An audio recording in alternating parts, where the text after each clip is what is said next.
ዝማሬ መላእክት ባኮልን ማንበብ ጨምሮበት ልብሶ ዝማሬ መላእክት ሲያሰማን ሁኔታ ተመልሰናል። ጎረቤታችን እግዚአብሔር ያክብርልን። ጎረቤታችን ለበላይ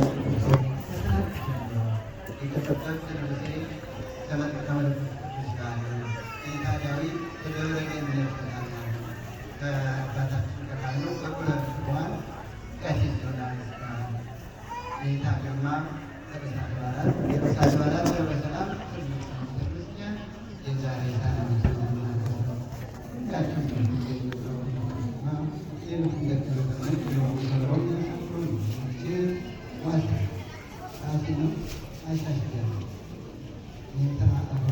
ሌሎቹ ደግሞ በእውነት በቅዳሴ አባታችን ቆሞስ አባ ገብረ ክርስቶስ በዲቁና የቀደሱት በኩረ ገባን ሌሎችን ደቀ መዛሙርቱን ያፈሩ እነዚህ ሊቃውንት ባይኖሩ እነዚህ ደግሞ ደቀ መዛሙርት አናገኝም።